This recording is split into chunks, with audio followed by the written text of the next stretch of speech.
ರಾಜ್ಯಾದ್ಯಂತ ಜೋರಾದ ಕಾವೇರಿ ಕಿಚ್ಚು. ಕರ್ವೆ ನಾರಾಯಣಗೌಡ ಬಣದಿಂದ ವಿಭಿನ್ನವಾಗಿ ಹೋರಾಟವನ್ನ ಮಾಡ್ತಾ ಇದ್ದಾರೆ. ಇನ್ನು ಕರ್ವೆ ಮಹಿಳಾ ಘಟಕದಿಂದಲೂ ಕೂಡ ಪ್ರತಿಭಟನಾ ಆಕ್ರೋಶ.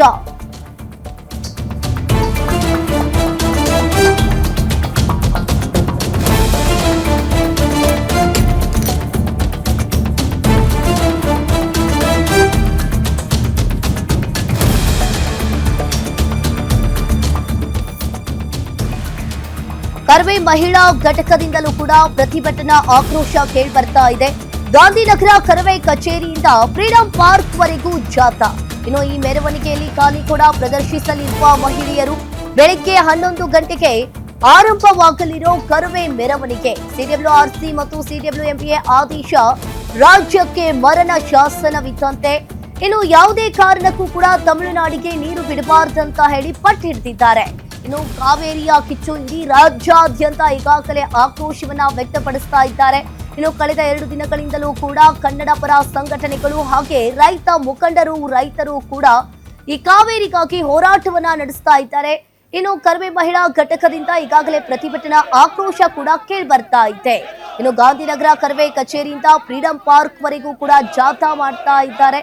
ಒಂದ್ ಕಡೆ ಯಾವುದೇ ಕಾರಣಕ್ಕೂ ಕೂಡ ತಮಿಳುನಾಡಿಗೆ ಬಿಡಬಾರ್ದು, ಕಾವೇರಿ ನಮ್ಮದು ಅಂತ ಹೇಳಿ ಇಲ್ಲಿ ಆಕ್ರೋಶವನ್ನ ವ್ಯಕ್ತಪಡಿಸ್ತಾ ಇರುವಂತದ್ದು ಕನ್ನಡ ಪರ ಸಂಘಟನೆಗಳು.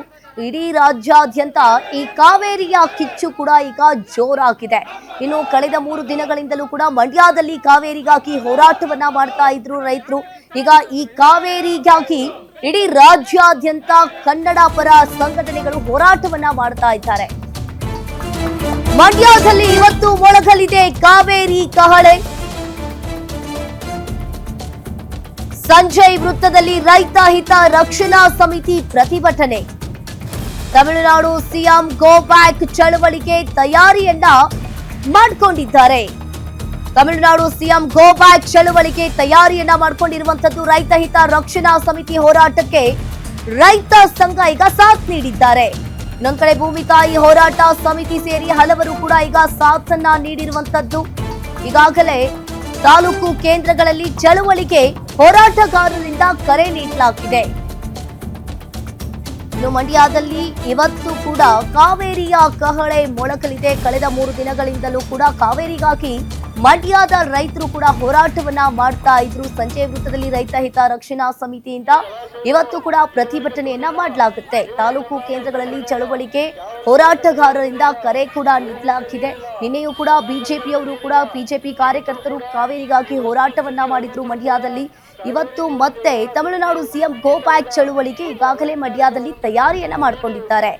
ಯಾವಾಗ ಕಾವೇರಿ ನೀರು ನಮ್ಮದು, ನಾವು ರಕ್ತ ಕೊಟ್ಟೆವು, ಕಾವೇರಿ ನೀರು ಕೊಡಲ್ಲ ಅಂತ ಹೇಳಿ ಆಕ್ರೋಶವನ್ನ ರೈತರು ವ್ಯಕ್ತಪಡಿಸ್ತಾ ಇದ್ದಾರೆ.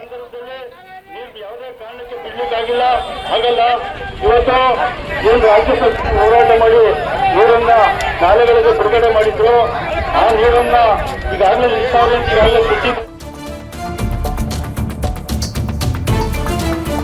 ಕಾವೇರಿ ಹೋರಾಟದಲ್ಲಿ ಸಿಎಂ ಡಿಕೆಶಿಗೆ ಧರ್ಮ ಸಂಕಟ. ಕಾವೇರಿ ನೀರು ಹಂಚಿಕೆ ವಿಚಾರದಲ್ಲಿ ಈಗಾಗಲೇ ತಮಿಳುನಾಡು ತಕರಾರನ್ನ ತೆಗಿತಾ ಇದೆ. ತಮಿಳುನಾಡು ವಾದಕ್ಕೆ ಪ್ರತಿವಾದವನ್ನ ನೀಡುವಲ್ಲಿ ಡಿಕೆಶಿ ಸರ್ಕಾರ ಇಲ್ಲಿ ವಿಫಲವಾಗಿರುವಂತದ್ದು. ತಮಿಳುನಾಡಲ್ಲಿ ಆಡಳಿತಾರೂಢ ಟಿವಿಕೆಗೆ ಮೈತ್ರಿ ಪಕ್ಷವಾಗಿರೋ ಕಾಂಗ್ರೆಸ್, ಹೀಗಾಗಿ ಸರ್ಕಾರದ ಮೇಲೆ ಈಗ ಮುಗಿಬಿದ್ದಿರೋ ವಿಪಕ್ಷ ನಾಯಕರು. ಇದರ ಜೊತೆಗೆ ಇನ್ನು ಸ್ಥಳೀಯ ಸಂಘಟನೆಗಳಿಂದ ಅಖಂಡ ಕರ್ನಾಟಕ ಬಂದ್ ಕರೆ ಕೂಡ ನೀಡಲಾಗಿದೆ. ಪೂರ್ಣ ಪ್ರಮಾಣದ ಸಚಿವರಿಲ್ಲದೆ ಕಾವೇರಿ ಹೋರಾಟ ಮಾಡೋ ಅನಿವಾರ್ಯ ಅಂತ ಹೇಳಿ ಇಲ್ಲಿ ಹೇಳಲಾಗ್ತಾ ಇರುವಂತದ್ದು. ಇನ್ನೇನು ಕೆಲವೇ ದಿನಗಳಲ್ಲಿ ಮುಂಗಾರು ಅಧಿವೇಶನ ಕೂಡ ಪ್ರಾರಂಭವಾಗುತ್ತೆ. ವಿಪಕ್ಷಗಳ ಟೀಕೆಯಿಂದ ಬಚಾವಾಗಲು ಸಿಎಂ ಡಿಕೆ ಈಗ ಸೂತ್ರವನ್ನ ಹುಡುಕ್ತಾ ಇದ್ದಾರೆ.